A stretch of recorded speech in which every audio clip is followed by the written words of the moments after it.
Donc, bienvenue pour la troisième partie du travail que j'ai amorcé. Hein. Donc, c'est la suite des deux dernières vidéos que j'ai mises sur mon site. Et je vous avais dit que je vous exposerai ce qu'était le code de Vinci. Je vais vous révéler ce qu'il y a derrière le roman Da Vinci Code de Dan Brown. Donc, pour comprendre le Da Vinci Code, eh bien, il faut reprendre la partie où j'avais abordé l'analyse du Louvre et de la signification du sourire de la Joconde. Et on va mettre ça au sein d'un contexte de guerre en Irak qui permettra de faire une conjonction entre la réalité de la décadence française qu'on va observer via l'analyse du Louvre, hein, l'analyse architecturale du Louvre. On va mettre ça en corrélation avec la prédation anglo-saxonne au travers notamment des mouvements de mode. Vous allez voir que le Louvre, le sourire de la Joconde et le Da Vinci Code correspondent dans un point de jonction d'un contexte particulier. Donc, pour comprendre le Louvre, il faut voir les étapes successives historiques qui amènent à ce qu'on connaît actuellement.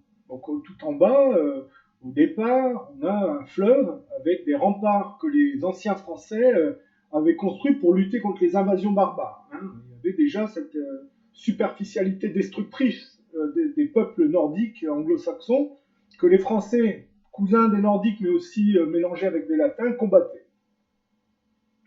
Bon, quand on monte un peu dans les étages, on passe l'âge médiéval, enfin l'époque médiévale, on arrive à une cour napoléonienne, hein, par laquelle s'érige une tour pyramidale, enfin une pyramide en verre, une tour pyramidale, non, une pyramide en verre, c'est l'architecture mitterrandienne, et par lequel, de manière plus contemporaine, Macron va célébrer sa victoire avec des signes satanistes, hein, forte imprégnation américaine.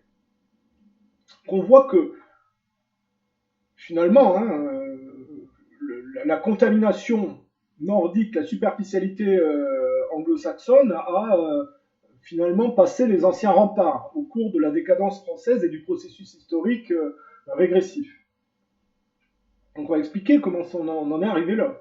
Le tour napoléonienne, donc on va parler de Napoléon, qui est l'héritier de la Révolution française, donc une révolution qui a dégradé les économies catholiques. Alors, il y a une parenthèse avec Napoléon, puisque même si la Révolution française est d'inspiration libérale anglaise, Napoléon va se retourner contre l'Angleterre. Mais il va faire l'erreur, la même erreur qu'Hitler, il va se déporter contre les Russes. Et la Russie, c'est le cimetière des empires. Hein, tous ceux qui ont essayé d'envahir la Russie ont mal fini. Parce que c'est un autre climat, et ce sont des peuples habitués à des choses qui sont beaucoup plus extrêmes, y compris dans la misère, que les peuples occidentaux. Bon. Donc Napoléon, c'est le colonialisme, hein. On connaît les campagnes d'Égypte, avec les épidémies qui accompagnent hein, ce comportement qui consiste à aller...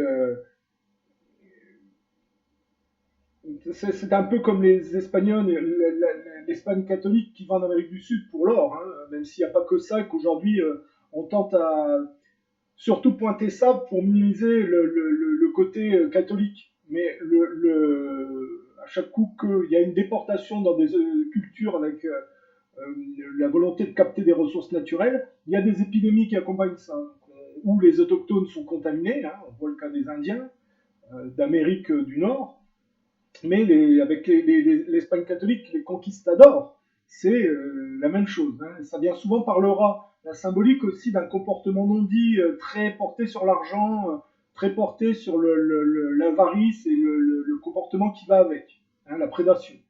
Et d'ailleurs, le crime ne paie pas, hein, parce que bien souvent, les cultures qui poussent à la conquête, en interne, se voient ravagées par des épidémies de masse aussi, hein. Il y a une sanction à un comportement qui n'est pas très chrétien, finalement. Donc Napoléon, campagne d'Égypte et aussi épidémies qui vont avec. C'est aussi l'esclavagisme, et donc c'est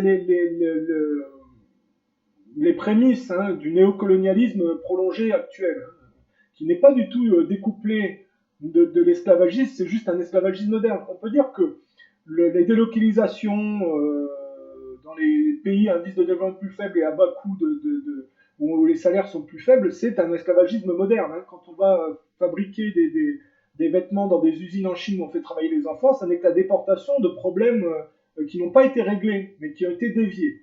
Il faut bien voir qu'il y a une prolongation. En tout cas, Napoléon. Alors, Napoléon n'est pas plus esclavagiste que les autres, hein.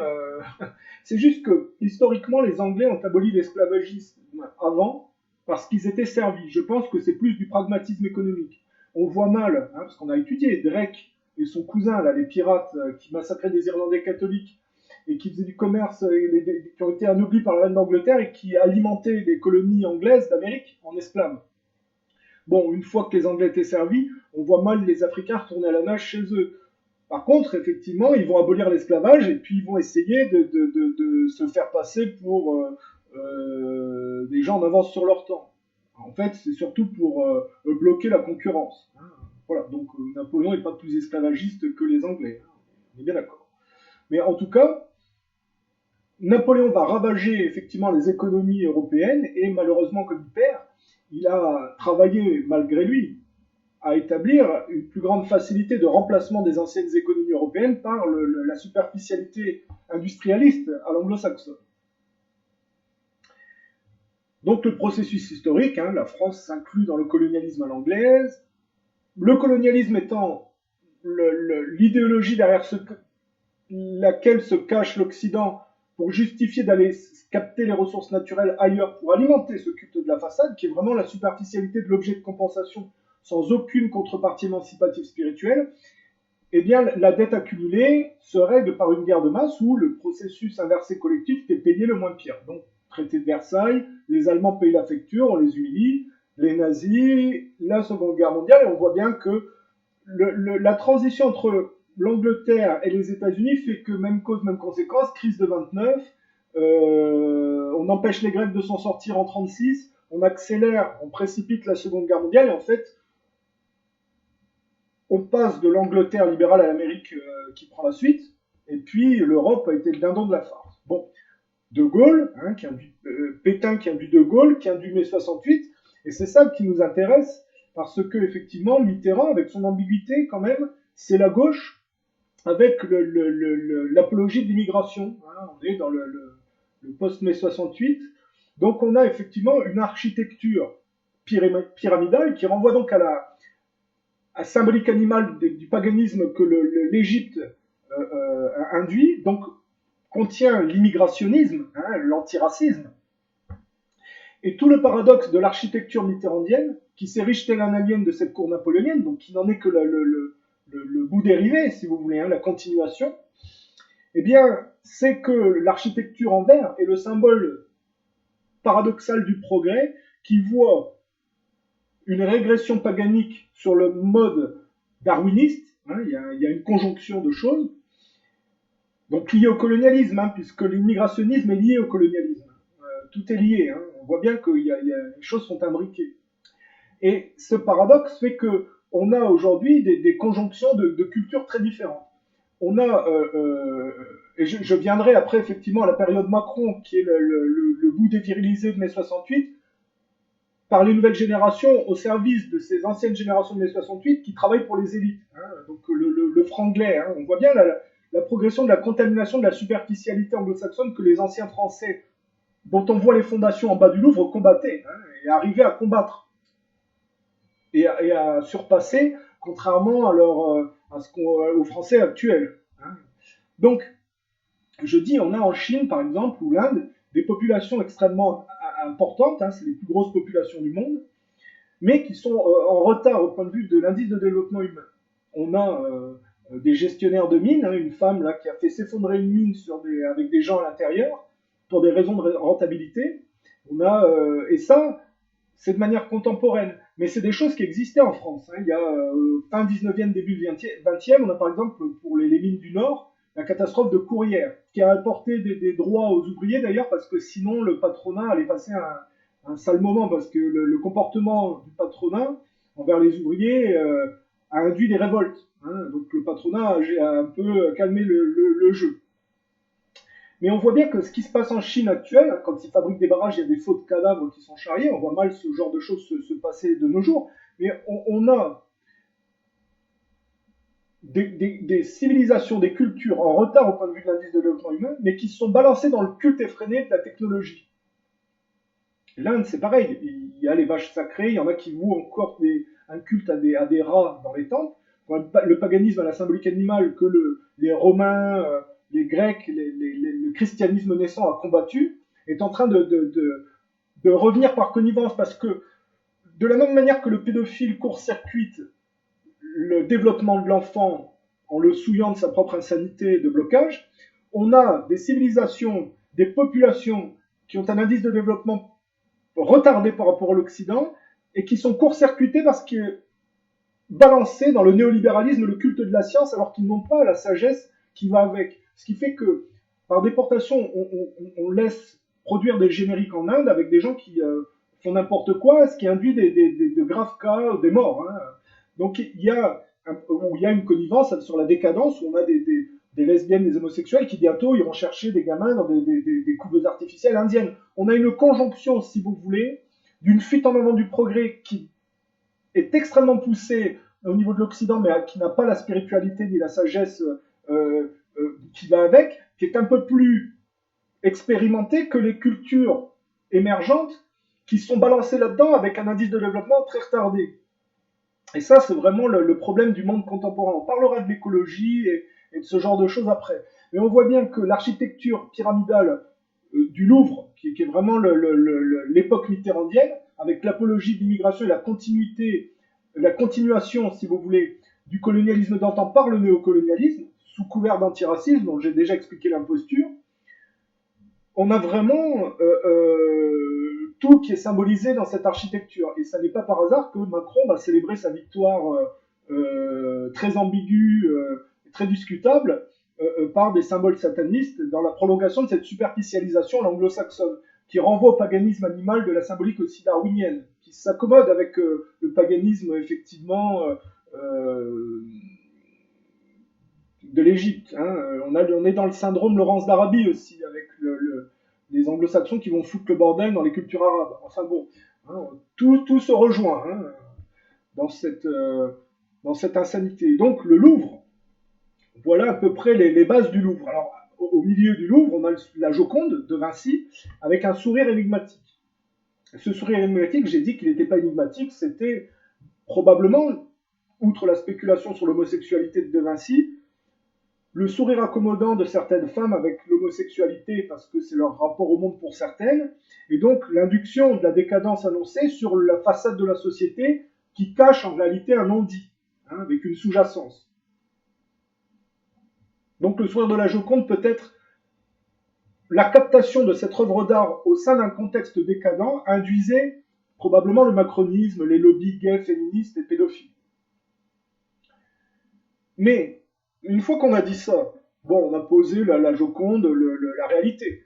Les anglo-saxons, qui sont tous des idiots et qui sont des prédateurs observateurs, le sourire de la Joconde, ça leur a pas échappé. Je vais vous montrer pourquoi. Parce qu'il y a, au début des années 2000, un contexte de chute, d'accélération de chute d'un ancien modèle au profit d'une nouvelle norme. J'ai expliqué les Twin Towers qui s'effondrent au profit de la juvisation Silverstein. Hein, la bulle Internet, c'est vraiment cette course accélérée dans le progrès, hein, cette volonté effrénée d'aller plus vite que la musique, au détriment de tout effort de fond.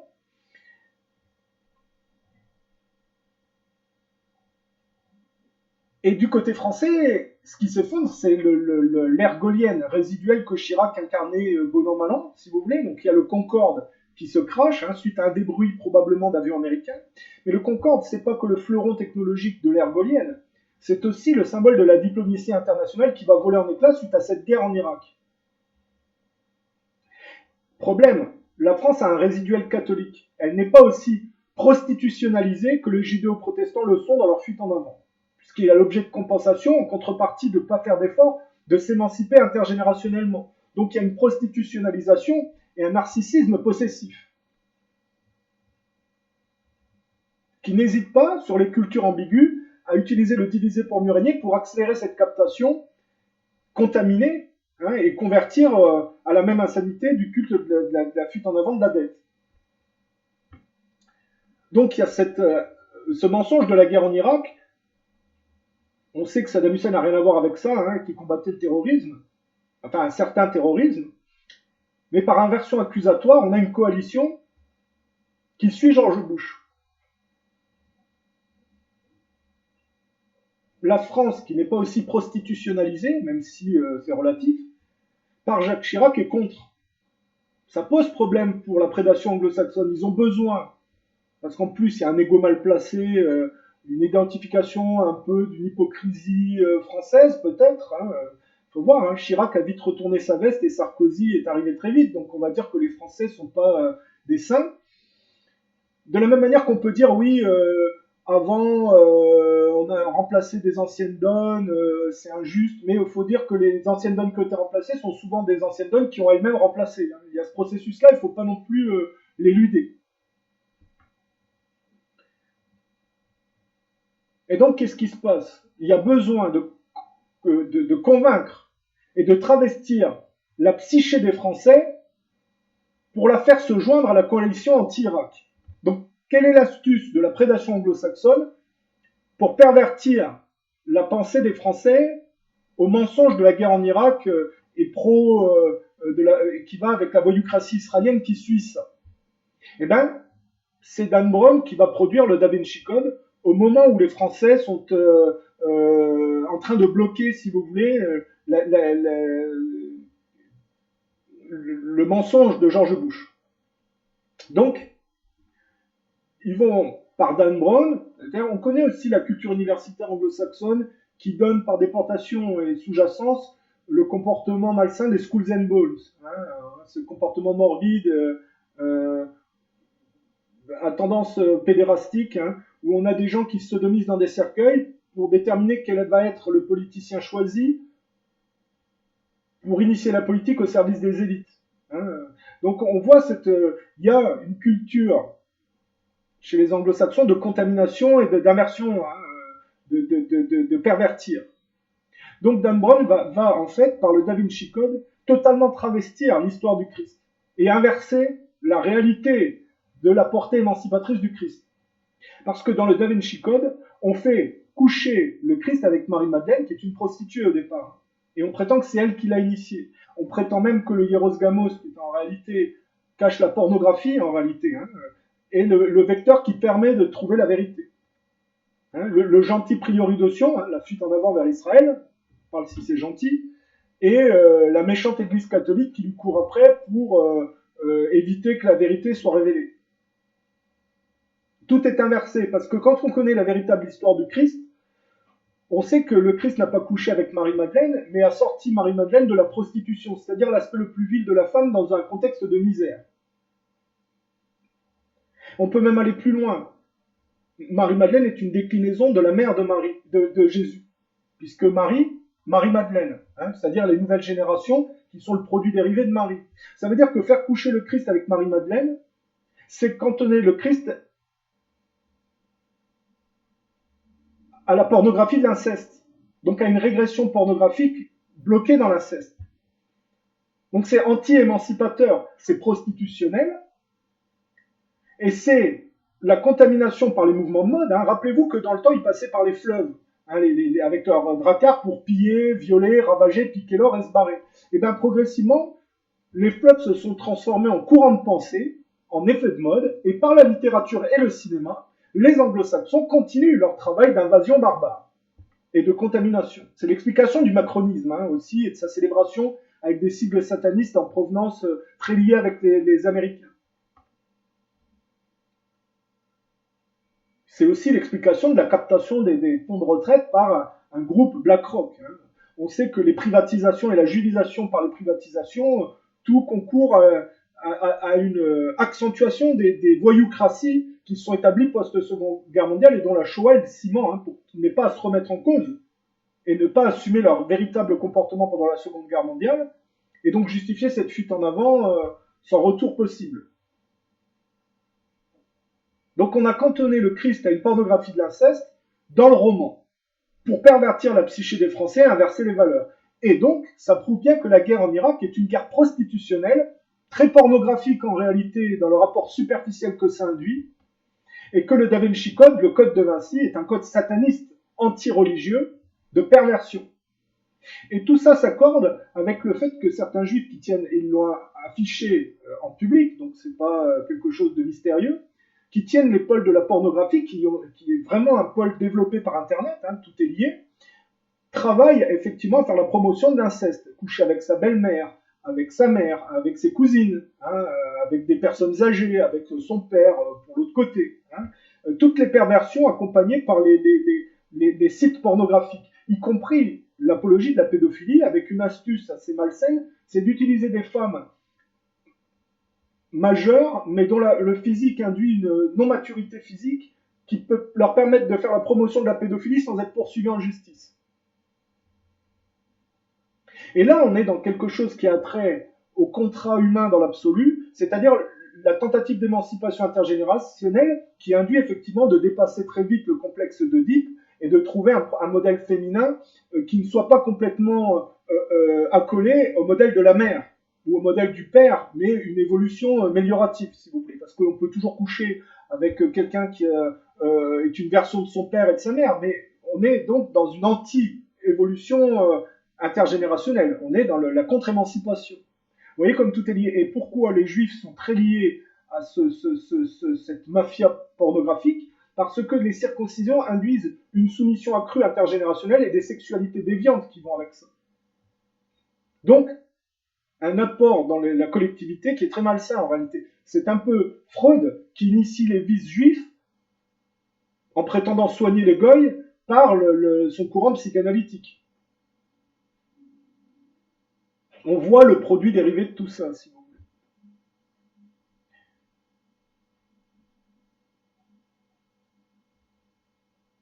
Alors, vous accolez ça au cinéma, alors on peut voir ce chassé-croisé entre les Français et les Anglais à cette époque, avec le film Master and Commander, ou de manière inversée, parce qu'on sait très bien, hein, vous regardez le 13e guerrier, quelle culture passe par un brouillard, un dragon de feu au travers le brouillard, hein, le fog anglais, le vampire, hein, cette histoire un peu de passer à travers la brume nauséabonde. Dans Master and Commander, de manière inversée, c'est les méchants français qui prédatent un navire anglo-saxon, qui se cache dans le brouillard avec toute la lâcheté inversée, si vous voulez. Et en réalité, le film Master and Commander est une propagande inversée pour maquiller la réalité de la compétition économique dans un contexte de guerre en Irak où les Français bloquent, si vous voulez. Vous voyez bien comment fonctionne la contamination anglo-saxonne par la perversion de la psyché des Français via les mouvements de mode.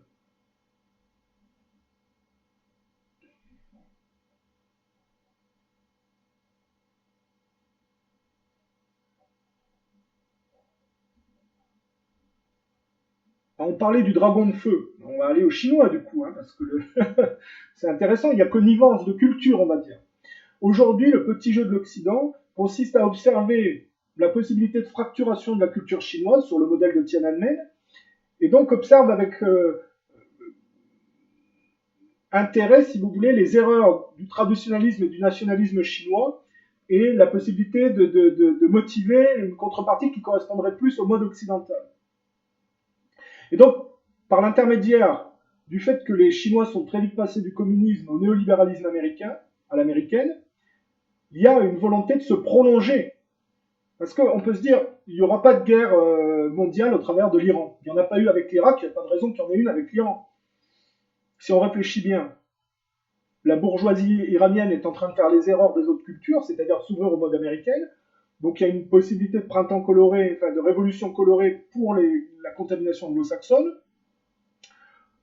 La caste religieuse se contente de gérer ses acquis, hein, c'est un peu le syndrome gaullien qui se complaît dans ses acquis, puis qui finit à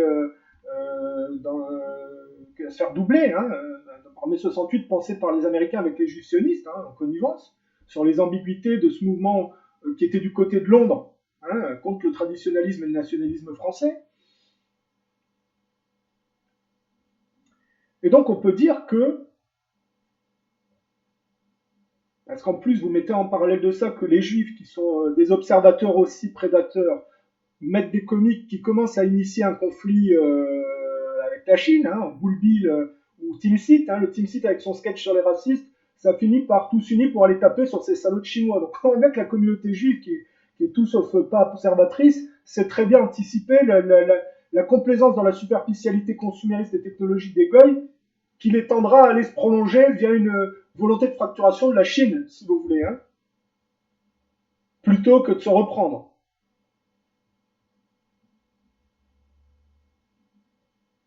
Alors Bull Bill, c'est pareil, hein, un sketch antiraciste où finalement les Chinois sont les salauds qui piquent les boutiques du sentier et ce genre de choses. Hein. On voit bien que hein, voilà, quoi. Il y a une anticipation d'une certaine communauté sur les voyoucraties occidentales qui se prolongent dans le temps dans la mauvaise direction. Moi, je sais que j'ai voulu apprendre le chinois, ça m'intéressait. Ça m'intéresse à la culture chinoise, aux traditions chinoises, un peu à ce qui s'y passe. Je suis allé sur un site internet gratuit. En 2 semaines, ils ont eu mon numéro de carte bleue, ils m'ont débité mon compte, ils m'ont envoyé un t-shirt. Bon, j'ai une sécurité de carte bleue et de compte bancaire qui fait que j'ai été remboursé. Mais enfin, ça prouve que les Chinois sont très sont prêts hein, dans la compétition mimétique. Ils sont positionnés, on va dire. Hein. C'est le moins qu'on puisse dire même. J'ai discuté un peu avec ça m'arrive de discuter avec des Chinois sur internet. Outre le fait qu'ils sont dans des villes beaucoup plus grandes au niveau des populations que les autres, ce qui est un peu dommage, c'est qu'on a l'impression qu'il pourrait être, pour certains Américains, il y a vraiment un mondialisme hein, qui prend en Chine. Moi, ce qui m'intéresse plus, effectivement, dans les autres cultures, c'est l'originalité de la culture et de la différence de civilisation. Donc, je suis toujours catastrophé de voir un traditionnalisme poreux et ambigu qui se fait disloquer, finalement. Bon, on peut regarder l'hypocrisie un peu de ceux qui ont fait la guerre à Cuba tout en prenant tous les cigares et en jouissant un peu de ce que produisait Cuba avant d'être presque contaminé, si vous voulez. Hein. Dire Kennedy, d'ailleurs, était un des types qui avait amassé le plus de cigares hein, avant les embargos et ce genre de choses. Bref, hein, les cigares cubains qui sont appréciés, pourquoi ils sont appréciés? Parce qu'il y a une originalité avant la contamination. Les gens sont en plus pas dupes. Hein. Ils vont contaminer, mais ils savent ce que c'est que la qualité. Hein. C'est comme la Corée du Nord avec la production d'art ou d'artistes. Hein. Les gens sont pas dupes. Ils savent qu'il y a une qualité de production par l'originalité encore non dévoyée. C'est ça qui rend assez abjecte cette contamination. C'est que, par exemple, pour la guerre en Irak, il y a une captation des œuvres d'art historiques de l'Irak, hein, qui ont été alimentées effectivement des collections privées, si vous voulez. Hein. L'Angleterre est fourbie hein, du rapt du patrimoine d'autres cultures, comme ça, hein, sur l'extension du Commonwealth. C'est toujours abject, hein, ce genre de comportement. Mais, après, c'est le jeu aussi, c'est que les gens ne font pas d'effort de s'extraire d'un pourrissement. Et malheureusement, les anglo-saxons sont tous sauf des aveugles. Hein. Même s'ils y voient que d'un œil, puisqu'on sait que leur dieu, c'est Odin, hein, qui s'est travesti pour le culte de la science militaire, hein. Donc avec le Ragnarok à la fin, on sait avec le loup Fenrir, la symbolique animale du monde sauvage. Hein. Donc on connaît un peu ces cultures-là. Hein. Ils ont qu'un œil, mais ils sont pas aveugles.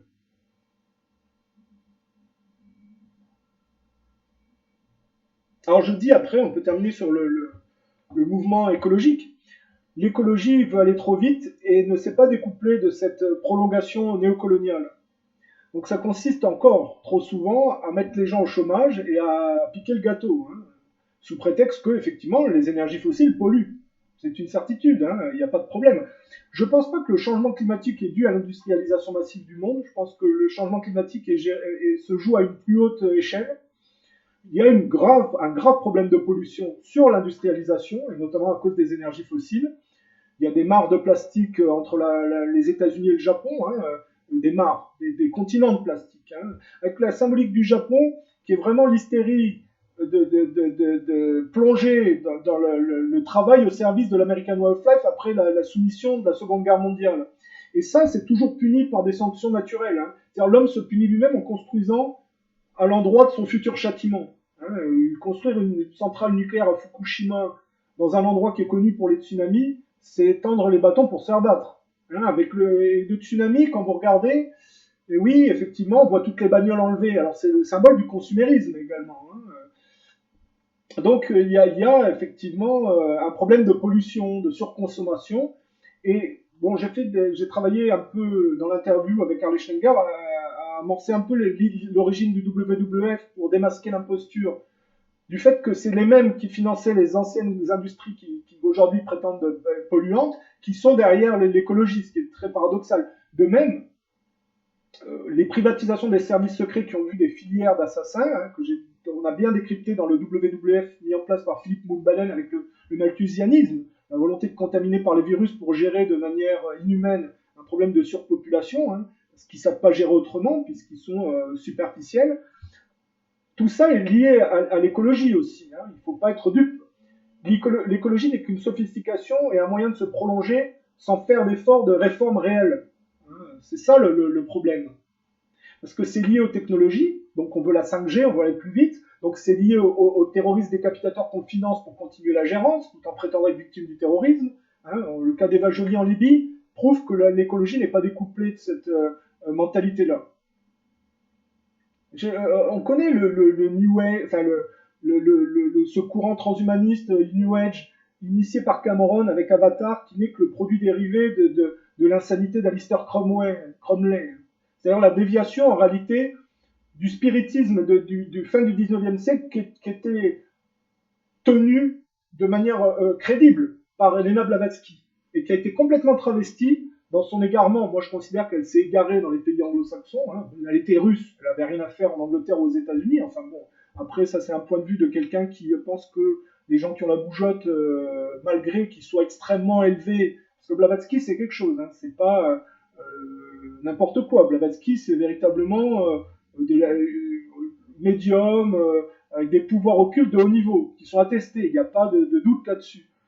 Mais pour moi, il y a un problème avec Blavatsky de déportation dans des cultures qui vont pas dans le bon sens. Alors peut-être qu'elle a essayé enfin en tout cas, on voit bien que les anglo-saxons ont complètement travesti de manière superficielle l'héritage de Blavatsky pour le faire concorder avec l'insanité d'Alistair Cromley. Et je pense que les gens comme Cameron, hein, qui fait Terminator, hein, quand même pas prendre les gens pour des idiots, qui prétend dénoncer l'artificialisation, la robotisation du monde, en réalité, qui l'initie. Hein.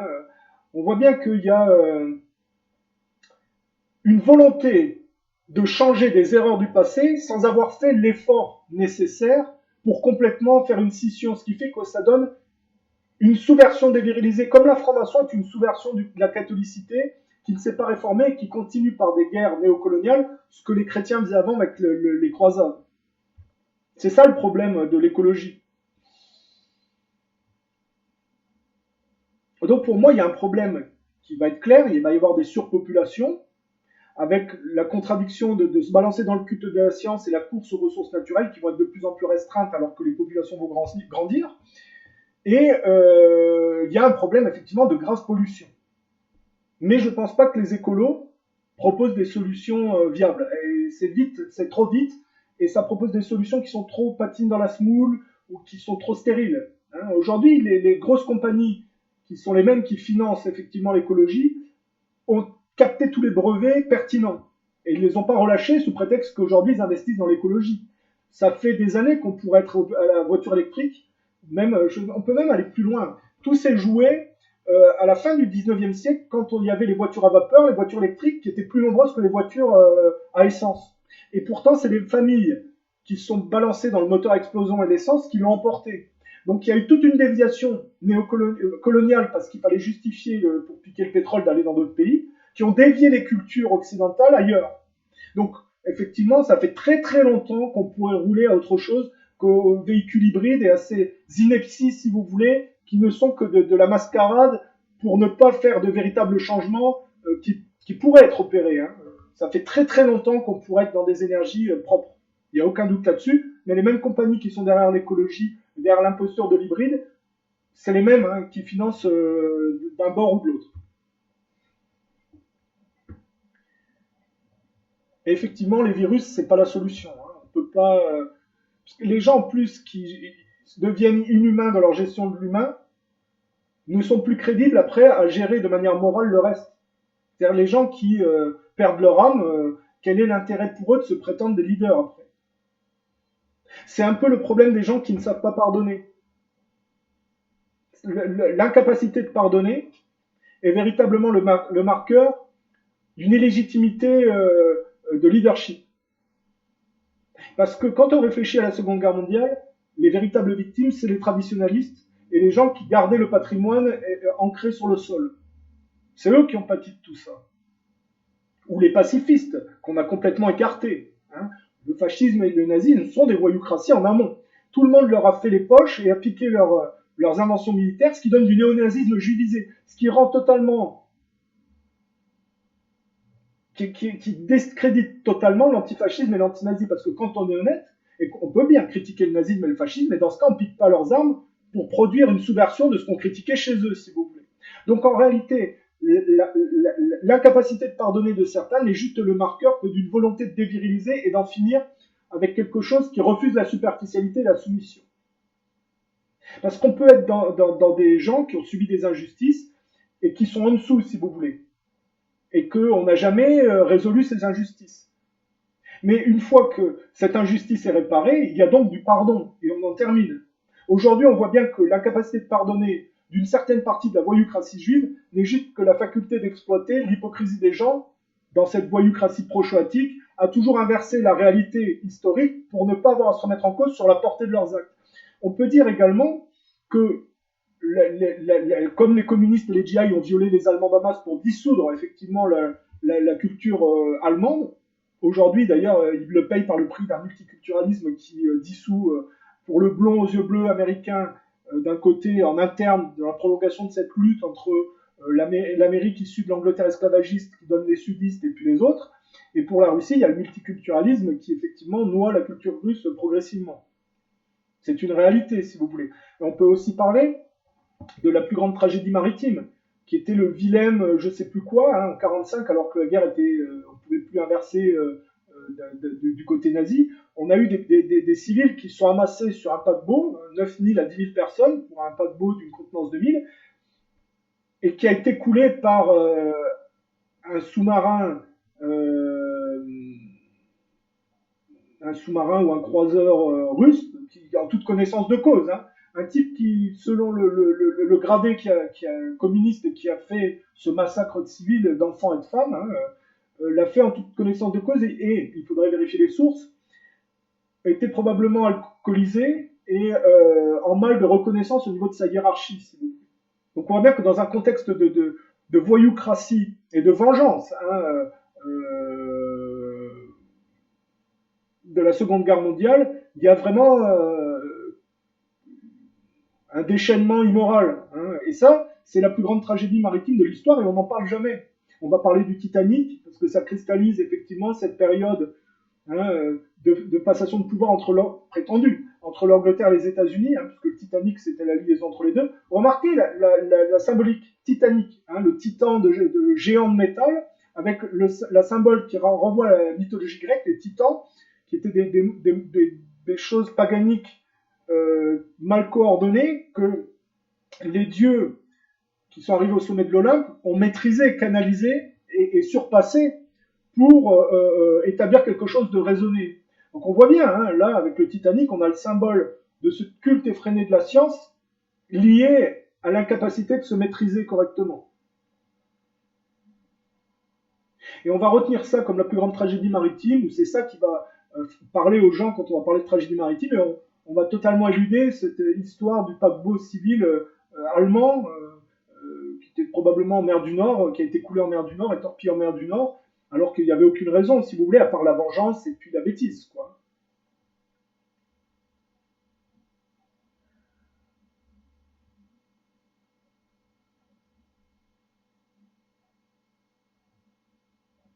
Donc vous voyez que sur ces 3 dernières vidéos, on a vraiment articulé beaucoup de choses. On a parlé du communisme comme étant financé par l'Angleterre dans une volonté d'industrialisation massive d'un pan qui va donner le bloc de l'Est et qui était